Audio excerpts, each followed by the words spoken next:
नमस्ते गरुडारूढे कोलासुरभयङ्करी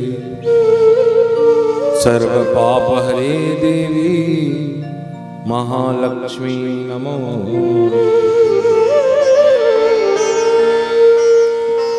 चिराचरित कथा के अनुसार एक राक्षस हुआ जिसका नाम था कोलासुर।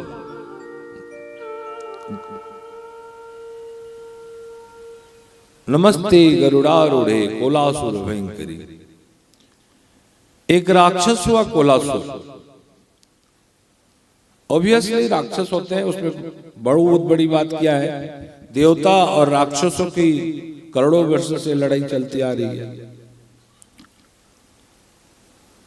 एक कोलासुर जो था एक खास तरफ का वरदान से सारे धरती को त्रस्त कर रहा था। राक्षसों का गुरु शुक्राचार्य के पास कोलासुर जाकर अपना बड़प्पन दिखाते हुए कहा कि गुरुजी, आप जो चाहते पूरा हुआ और मेरा प्रणाम स्वीकार करते करते आप ये सुन लीजिए कि मैंने धरती पर विजय प्राप्त कर लिया। कोलासुर कहता है शुक्राचार्य को कि मेरे डर से पृथ्वी थरहर कांप रहा है। शुक्राचार्य कहते हैं ना, इससे मैं खुश नहीं हूं। कोलासुर, अगर तुम में सामर्थ्य है, शक्ति अगर 3 पाने का है तो तुम 1 में क्यों संतुष्ट हो? कोलासुर ने कहा गुरुजी, मैंने समझा नहीं। तो शुक्राचार्य ने प्रेरणा दी कि तुम एक धरती को विजय कर लियो। तुम्हारे डर से धरती थरहर कांप रहा है, तुम त्रिभुवन विजय करो। लेकिन सावधान, कभी भी शिवलोक में विजय करने के चक्कर में मत रहना, शिवलोक को आक्रमण नहीं करना। तो उन्होंने कहा ऐसा क्यों महाराज? तो शुक्राचार्य ने कहा कि ध्यान रखना, बाकी दोनों देवता एक बार असुरों का भी है तो सब उसी के पैदा किए हुए, लेकिन बाकी 2 देवता जो हैं हो सकता है ये असुरों का विरोध हो जाए, लेकिन शिव हमेशा सम्मान दाता है। वो असुरों का भी सपोर्ट करते हैं, असुरों का भी समर्थन करते हैं, असुर सत्ता रहने के लिए भी वो हम लोग के ऊपर कृपा करते हैं। इसलिए तुम तप करो। तप करने से क्या होगा? तप करने से तुम्हें त्रिलोकी विजय करने की सामर्थ्य प्राप्त होगा। तो ये कोलासुर हिमालय के एरिया में, हिमालय की जगह में, हिमालय की तराई में घूमकर एक सुरम्य जगह में अपने आप को स्थापित किया और ओम ब्रह्मदेवाय नमः, ये मंत्र तो आप सुनते होंगे।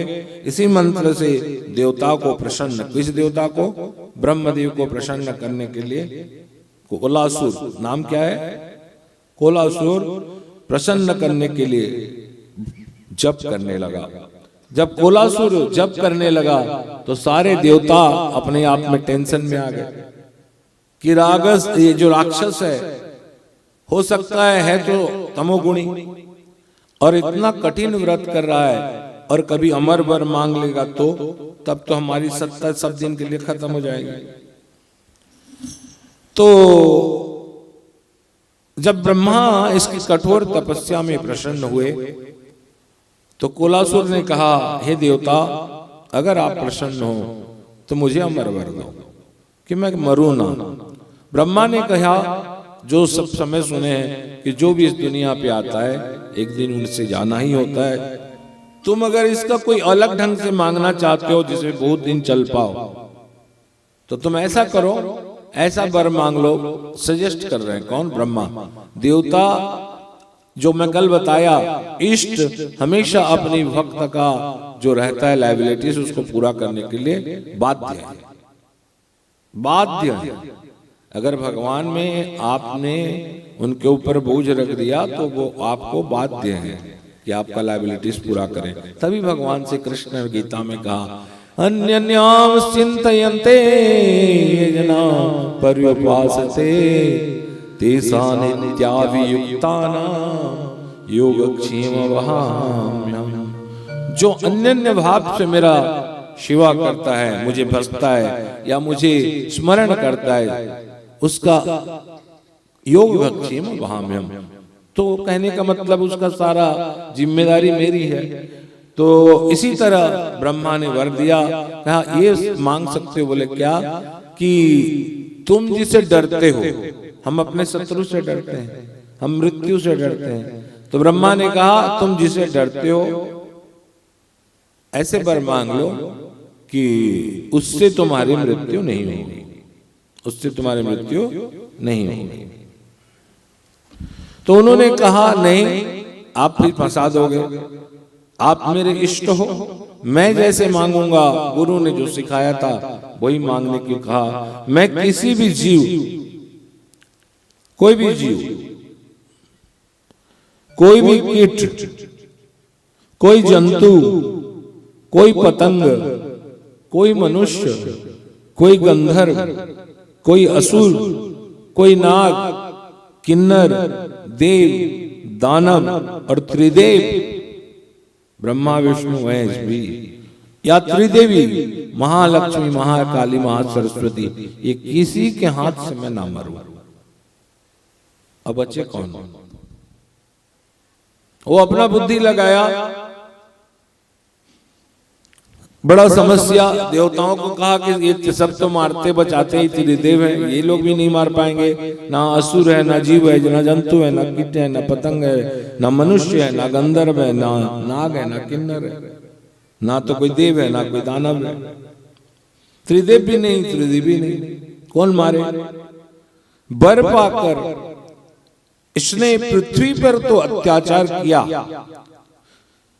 रामायण 15th सेंचुरी में कहता है, मैं उसको उल्लेख करता हूं कि जब जब होई धर्म पर हानि, भाड़ ही असुर अधम अभिमानी। असुर, हम लोग जो सोचते हैं असुर माने अभी क्या दांत निकाल के चाट तो आ जाएंगे। असुर एक भाव है, असुर एक स्वभाव है। असुर, सुर नहीं, देवता वाली भाव नहीं है। यहाँ असुर माने जो केवल अपना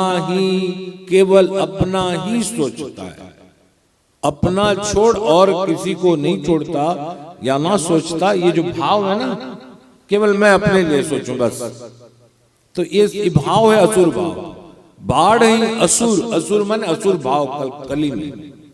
अधम, अधम कौन? आपको बता दिया गया कि आगे गड्ढा है और आदमी वहां जाता है, कुछ तो समझ में रखता है कि गड्ढे हैं, तो मैं थोड़ा साइड होकर चला जाऊं। भाई ने कहा, गुरु ने कहा। कुछ आदमी गड्ढे को पार करके चला जाता है, कोई तो ऐसा रहता है गड्ढा से वापिस हो जाता है। कोई ऐसा भी होता है कि गड्ढे में जा रहा है, सुना भी है लेकिन गिरता भी है, नहीं चलना तो पड़ेगा बोलते।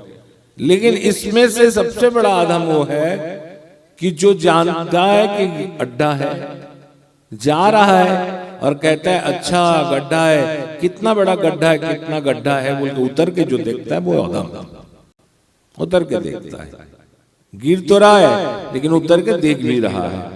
तो पृथ्वी पर अत्याचार करते हुए पृथ्वी थरहर कांपने लगी। जब कोलासुर का अत्याचार से पृथ्वी कांपने लगे तो पृथ्वी देवी जो विष्णु पत्नी है, पहले उनका जो लक्ष्मी का कॉन्टेम्पररी पार्ट है, वो पृथ्वी देवी अपना हरा वस्त्र धारण कर सीधा शुक्राचार्य के पास पहुंचती हैं। इसी पृथ्वी पर शुक्राचार्य को रहना है, लेकिन वो क्या करता है, समय समय आते हैं सीधा पाताल चले जाते हैं अपने असुरों को जगह। तो पृथ्वी देवी जाकर सीधा शुक्राचार्य को कहते हैं, आप ही का शिष्य ये जो कोलासुर है बहुत अत्याचार कर रहा है धर्म पर, पृथ्वी पर, मेरे ऊपर। तो शुक्राचार्य कहते हैं अधर्म कर रहा है। क्या अधर्म कर रहा है? क्या कोई शक्ति को प्राप्त करके राज्य को जीतना या जीतने की ख्वाब रखना, शुक्राचार्य अपने तर्क दे रहे हैं, या ख्वाब रखना या उसको जीत में परिवर्तित करना लड़ाई कर कर, ये क्या अधर्म है? फिर तो दुनिया में सब अधर्म कर रहा है। नंबर सेकंड, शुक्राचार्य अपने हिसाब से धर्म का प्रतिपादित कर रहे हैं।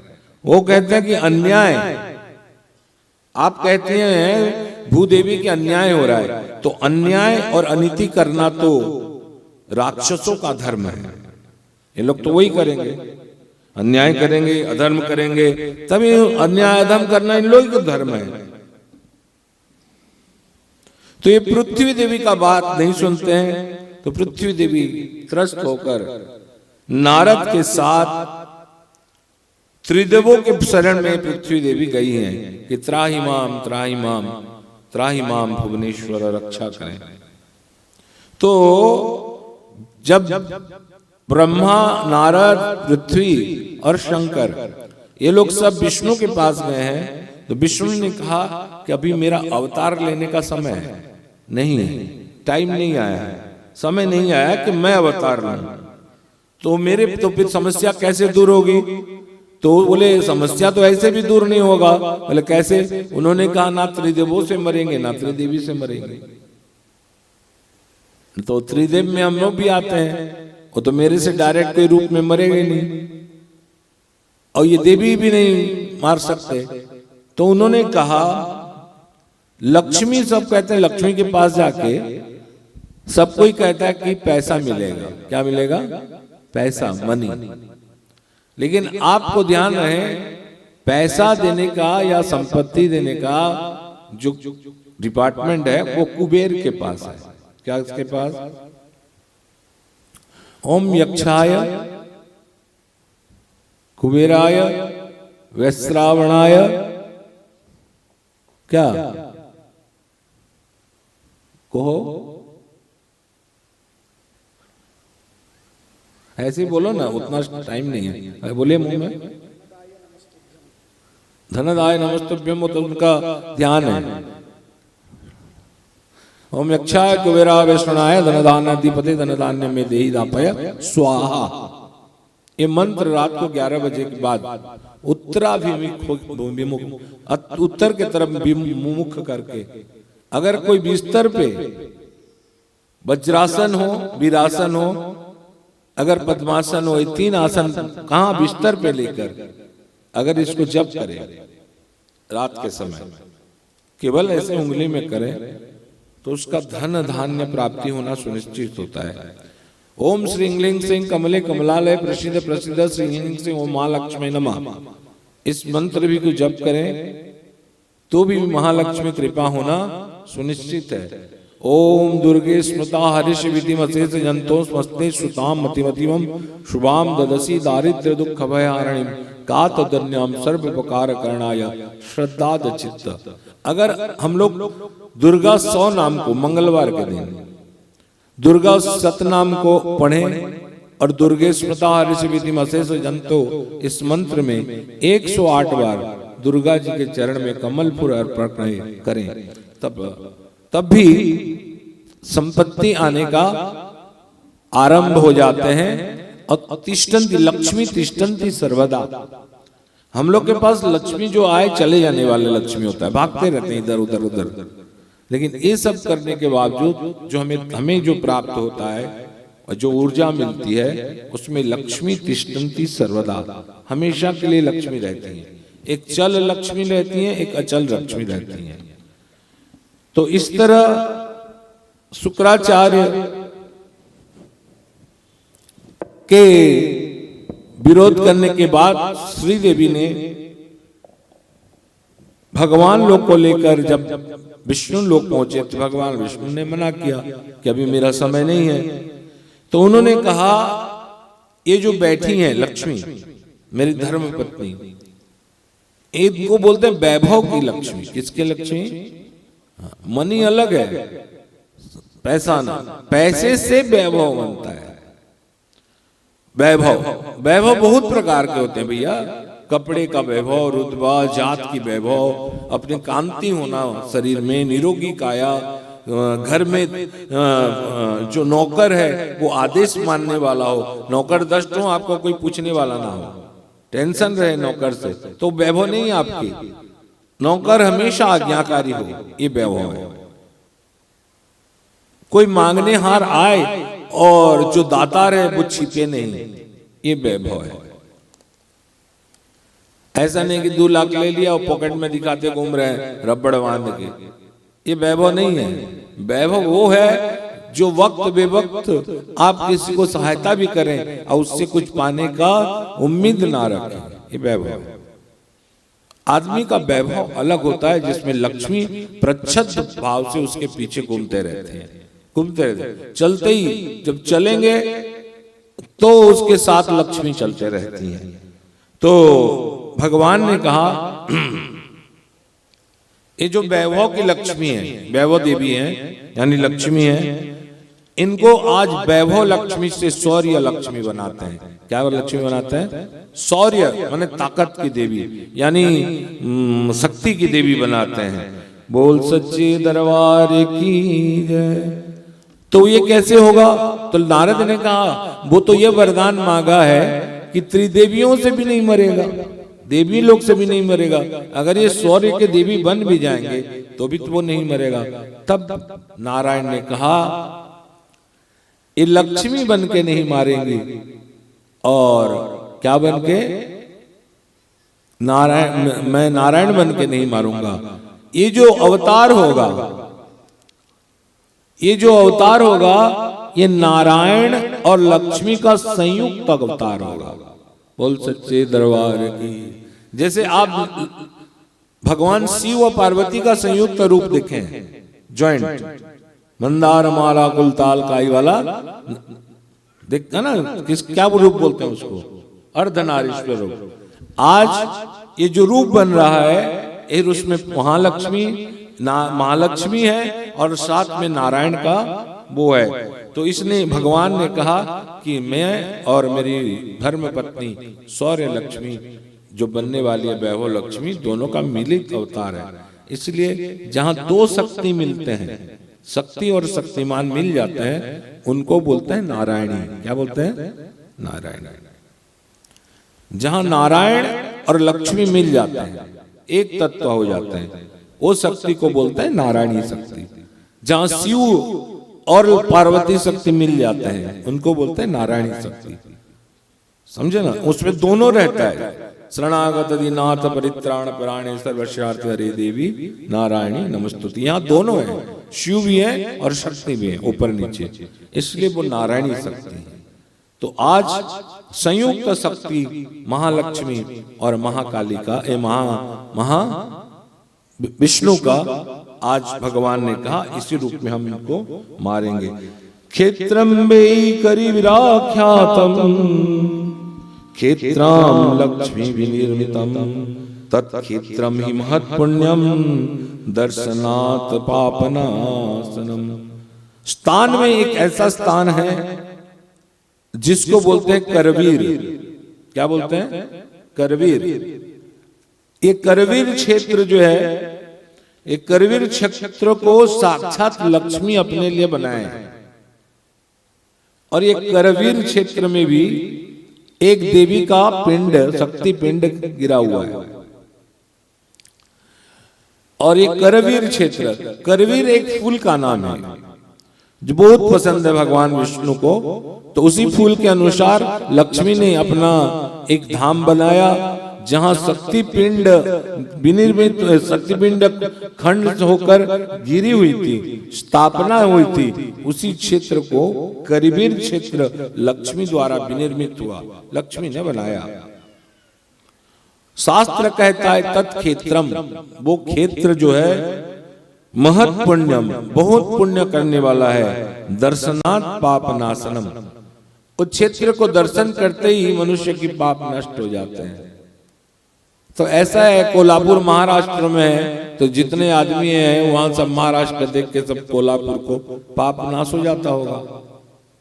अभी जैसे यहाँ चल रहा है ये सब, मैं बोल रहा हूं, आप लोग सुन रहे हैं, 4 बच्चा यहाँ खेल रहे हैं आगे आके, ना किसी को फर्क पड़ता है, ना कुछ होता है। ये देखो देखो, ये जो 4 बच्चे हैं कि 6 बच्चे उधर खेल रहे हैं, ये लोग आए तो जागरण में, लेकिन अपने दुनिया में मस्त है, इनको कोई फर्क नहीं पड़ता। तो यहाँ जो चीज मिलने वाला है या उसको प्राप्त करने वाला है, उनको प्राप्त नहीं होगा, खाली एंटरटेनमेंट करके वहां से लाइट वीट देख के चले जाएंगे। इस तरह करवीर क्षेत्र में जब महत पुण्यम पाप नाशनम बोल के कहता है, हम लोग जाते हैं, एंजॉय करते हैं, वहां कोई फर्क नहीं, अध्यात्म को लूटने की कोशिश नहीं करते हैं। इसलिए उस क्षेत्र की कीर्ति रहते हुए भी हमें वहां हमको कुछ प्राप्ति नहीं होती। बोल साचे दरबार की। आज आखिरी दिन है, शब्द को सुनते जाइए, धीरे धीरे करके मैं वर्णन करूंगा, गला भी बैठ रहा है, इसलिए थोड़ा समय आप लोग दीजिए। शांति परसों जैसे कुछ अच्छे बात बोलकर मैं यहां से चला जाऊं। तो आप लोग को यह समझ में आ गया, सब आगे आ जाइए। तो विष्णु ने, लक्ष्मी ने जो करवीर क्षेत्र स्थापन किया, जहां शक्ति पिंड पड़ा हुआ है, वहां देखो ये शक्ति पिंड गिरा हुआ है, इमीडिएट मंदिर नहीं बना है, मैं बताया हूं। ऐसा भी कल नैना देवी के बारे में बता रहा था कि बर्फ में भैरव अकेले खड़ा होकर शक्ति पिंड का रक्षा कर रहा था। तो ऐसे ही अभी करवीर क्षेत्र को विनिर्मित हुआ है, विनिर्मित पहले से था, लक्ष्मी ने चॉइस करके उसको बनाया। तो विष्णु और लक्ष्मी का संयुक्त रूप जब नारायणी रूप अवतार हुआ, अवतार में नहीं कहूं, कल मैं बताया हूं कि है, लेकिन वो तो नित्य है। लेकिन जब वो जन कल्याण के लिए आती हैं, जब देवताओं के कार्य करने के लिए आती हैं, तो उनको आविर्भाव या उनका जन्म कहलाते हैं। जैसे पार्वती कल जन्म हुए, देवी देवताओं कल आविर्भाव हुए थे, उसी तरह तो विष्णु ने ये देवी को अपना सारा अस्त्र प्रदान किया। कितना अस्त्र? सारा अस्त्र। तो विष्णु का कितने अस्त्र हैं? भगवान विष्णु का कितने अस्त्र हैं? हाँ, आप लोग 4 जरूर बोलेंगे, कमल फूल को मिलाने। कमल फूल भी एक अस्त्र है। तो भगवान विष्णु ने क्या क्या दिया? भगवान विष्णु का 8 हाथ है। क्या कितने हाथ है? 8 धरते हैं, धारण करते हैं। बोलते हैं शंख, चक्र, ढाल, तलवार, गदा, बाण, धनुष, पास धारण करते हैं। तो भगवान ने शंख, चक्र, गदा, तलवार, धनुष, बाण और पास और ढाल लक्ष्मी को दिया। बोलो सांचे दरबार की। आज लक्ष्मी 8 हाथ में शंख, चक्र, ढाल, तलवार, गदा, धनु, बाण और पास धारण करके खड़ी हो गई। अब क्या है वो महालक्ष्मी है, लेकिन उसमें नारायण की शक्ति आ गया। सारा अस्त्र नारायण की शक्ति आ गया उसमें। लक्ष्मी अब ये जो रूप लेके सीधा सूर्य की देवी बन गई, लड़ने वाली। कल तो वैभव थी, आज सूर्य लक्ष्मी, और दहाड़ मारने लगी। विष्णु से आज्ञा लिया और कोल्हासुर के पास पहुंचकर दहाड़ मार। तो इसने कहा कि आखिर ऐसा चित्कार करने वाला कौन है मेरे सामने? सब जानते हैं कि मैं वरदान प्राप्त किया हूं, लेकिन कौन आके यहां? तो लक्ष्मी कोल्हासुर के साथ भीषण युद्ध हुआ और कहा जाता है 60,000 वर्ष तक ये युद्ध चला। कितना? इन दोनों का। और ब्रह्मा के कान से जो महिला पैदा हुए थे, मधु और कैटव, इनके साथ विष्णु का भी 60,000 वर्ष तक लड़ाई चला। तो लक्ष्मी जो कोल्हासुर के साथ 60,000 वर्ष तक युद्ध किए, आखिरी में इन्होंने चक्र के साथ उसका वध किया। समय आया, उसका वध हुआ। लेकिन उधर विष्णु ने जो 60,000 वर्ष तक मधु कैटव का साथ लड़ाई किया, उसका वध नहीं हुआ। तो आखिरी में भगवान भगवती जगदम्बा को उन्होंने प्रार्थना किया और भगवान ने बताया कि ये जहां जल ना रहे, हे नारायण, नारायण माने नारायण का एक स्वरूप जल है, तो जहां जल ना हो उस जगह इसकी वध करो। तो विष्णु ने अपने जांघ पर मारा था। किसको? मधु और कैटव को मिला के तो मेदिनी बना, ये पृथ्वी बना हमारा। तो ये कोलासुर को चक्र द्वारा लक्ष्मी सिर छेदन करते हैं। जब सिर कट गया तप किया हुआ है, मैं कल बोला था तप किया हुआ है, और देवी का भक्त भी है, ब्रह्मा का भक्त भी है। तो जब ब्रह्मा का भक्त है और देवी का भक्त है, तब उन्होंने कटा हुआ सिर आवाज से जोर से बुलंद करके कहा, माता माता रक्ष माम, देवी देवी पाहि माम। हे जगदम्बा रक्षा करो, हे परम्बा हमें शरण में ले लो। बस कटा हुआ सिर जैसे माँ बोल के पुकारे तो लक्ष्मी प्रसन्न हो गई। बोले बोलो, सिर तो कट गया, वध तो हो गया, लेकिन तुम्हारी क्या इच्छा है? तो कहते माँ अगर ऐसा कुछ हुआ तो मैं जीवन भर के लिए अपमानित होकर रहूंगा। सब कोई मुझे असुर अभिमानी इस तरफ से बोलेंगे, आप कृपा करो माँ, बस आपकी कृपा करने की देरी है, मेरे ऊपर से लांछन कट जाएगा। आप, मैं जहां हूं, मैं जहां गिरा हूं, या मेरा शरीर जहां गिर रहा है, उस जगह के नाम मेरे नाम से विख्यात हो। क्या नाम से? मेरे नाम से। पहले इसका नाम क्या था? लक्ष्मी इसको बनाए हुए थे, तो जगह का नाम था करवीर क्षेत्र। क्या क्षेत्र?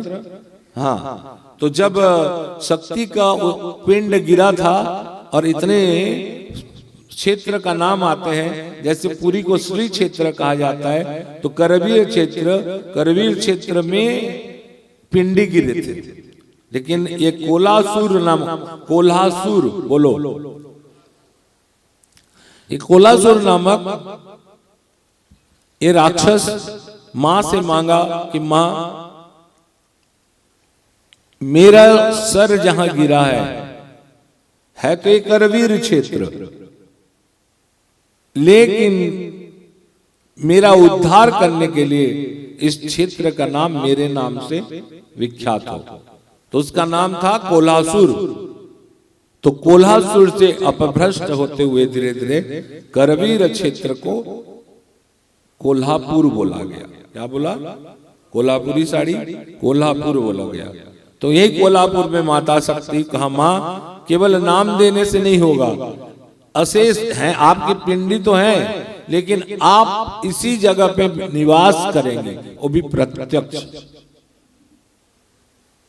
तो महालक्ष्मी ने पुत्रवत कृपा करते हुए आदेश दिया कि हाँ, आज के बाद इस जगह का नाम कोल्हापुर, और यहां मैं हमेशा के लिए निवास करूंगी। आप जानते हैं कोल्हापुर में महालक्ष्मी की मंदिर है। मराठा काल में इस मंदिर का बहुत उद्धार हुआ था। मंदिर पुरानी होती है, समय समय के अनुसार मंदिर टूटता भी है और मंदिर बनता भी है। इसी तरह आपने कोल्हासुर का वध मां के द्वारा करवीर क्षेत्र को कोल्हापुर, कोल्हापुर है ना राम स्वरूप, कोल्हापुर हुआ, और इसी को महालक्ष्मी अष्टकम में द्वितीय लाइन में कहा जाता है, नमस्ते गरुड़ारूढ़े कोलासुर भयंकरी सर्व पाप हरे देवी महालक्ष्मी नमस्तुते। महालक्ष्मी नमस्तुते। जिस व्यक्ति का सिंह राशि हो, वो व्यक्ति अगर इन महालक्ष्मी अष्टकम पढ़े तो उसे विशेष रूप से फायदा होता है, बहुत ज्यादा। जिसकी मृत्यु पास में हो वो भी महालक्ष्मी अष्टकम को पढ़े तो बहुत फायदा। कोई बोला मृत्यु कैसे? तो मृत्यु भी इसमें कटता है महालक्ष्मी की कृपा से। और ऐसे तो ये अष्टकम सबको पढ़ लेना चाहिए, कोई फर्क नहीं पड़ता, पढ़ लेना चाहिए। नमस्ते सुमा रिपीटे पुरुष। तो इस तरह कोल्हासुर का आपने वध देखा और कोल्हापुर के बारे में आपने थोड़ा बहुत जानकारी की। इसके बाद जो ज्योग्राफिकल कंडीशन है कोल्हापुर का बताने की जरूरत नहीं है। जो प्रैक्टिकली वहां जाता है सब समझ जाता है, और जो प्रैक्टिकली वहां नहीं पहुंच पाएगा वो गूगल में सर्च कर दे तो भी उसका डिटेल्स वहां से निकल सकते हैं कि कितनी बड़ी मंदिर है, कौन है। इनको अम्बा बाई भी कहते हैं, महालक्ष्मी को महालक्ष्मी ताई भी कहा जाता है, बड़ी माँ। तो इस तरह माँ वहां विराजमान है। भगवती जगदम्बा एक शक्तिपीठ जिसको कोल्हापुर करवीर क्षेत्र कहा गया, छोटा सा तरीका से मैंने आप लोग को माँ के महालक्ष्मी स्वरूप है इसलिए वर्णन